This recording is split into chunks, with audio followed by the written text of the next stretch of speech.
Chapter 36. Jarrah talks wisely.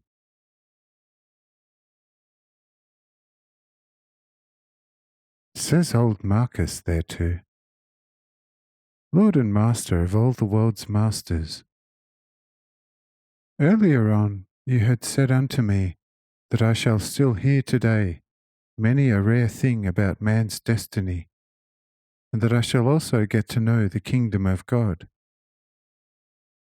Verily, most wondrous indeed. This day I have already heard, seen, and lived through more than in my entire life previously.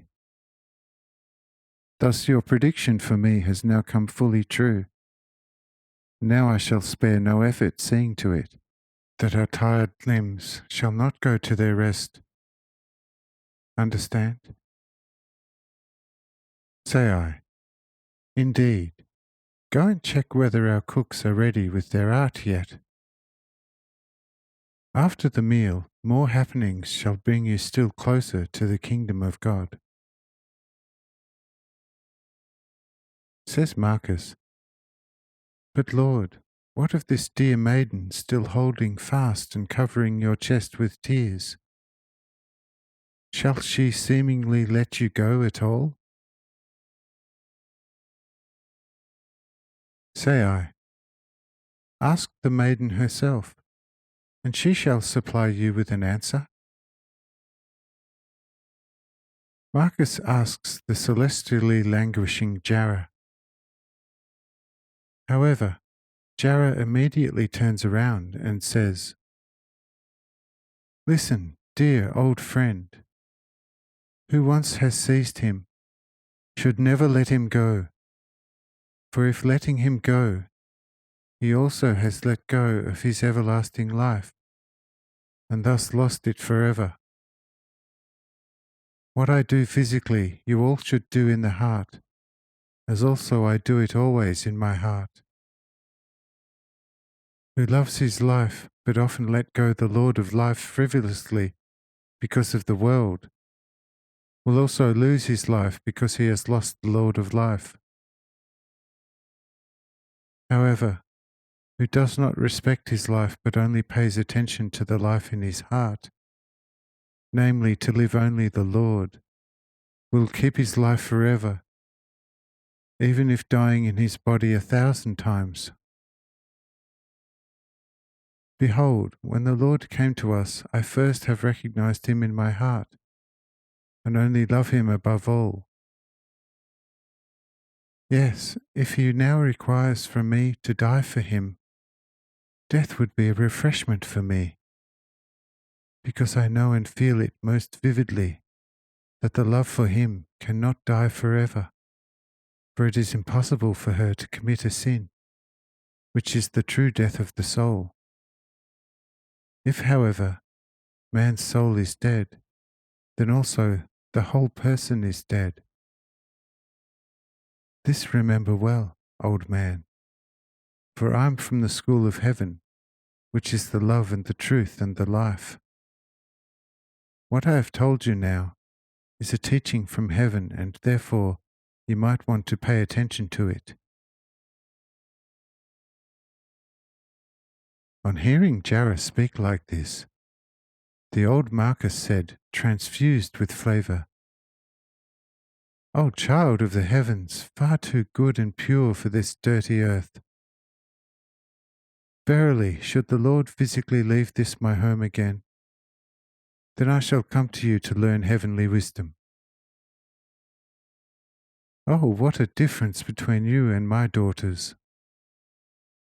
Whilst you are already a sun, my daughters are hardly an image of the great light of the sky and the smallest dewdrop. O Ebal, how fortunate you are to be father of such angel! Here tears of bliss fall from old Marcus's eyes, and he hastened to the kitchen to check out on the supper, acquainting his daughters with the instructions he received from the little maiden from Gennesareth. And the daughters were astounded and asked him to create an opportunity for them to talk to the heavenly child after the meal. Marcus was elated about that and promised to arrange it, but that also they should now busy themselves to get the supper ready soon. And the daughter said, "Father, everything shall be ready in a short quarter hour." With that, Marcus left the kitchen and commanded the sons to quickly put wine and bread on the tables in front of the house, and also to see that there should not be a shortage of light. Several well-filled lamps were to burn upon the tables, and the rest of the courtyard was to be lit up with fishermen's flares throughout the night. All was at once put in motion, and by the time it grew dark, many lamps shone brightly upon the tables, and the quite extensive courtyard was lit up by the flares.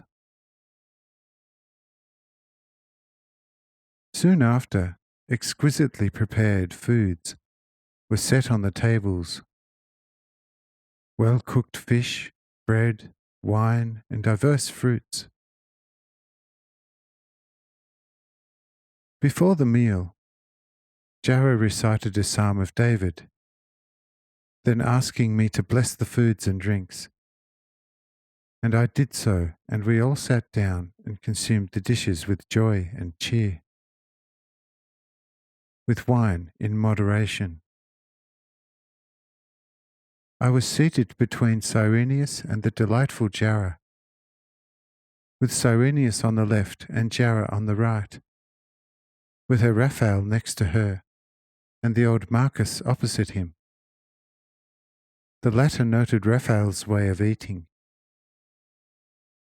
When Raphael put fish or bread or fruit or a beaker of wine to his mouth, everything just disappeared before his mouth.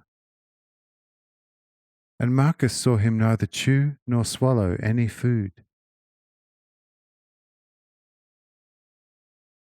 Josso, Cyrenius's foster son, noticing the old Marcus's quiet amazement, said, "Old soldier Marcus, why can't you take your eyes off Rabbi Raphael?" Said the old one, "Indeed, you esteemed son of my lord and commander, this is quite a rare phenomenon. This youth puts food and drink to his mouth, never opening it, never chewing or swallowing anything, but the foods disappear before his mouth. How so? What goes on? If this is not another wonder, what am I to make of it?"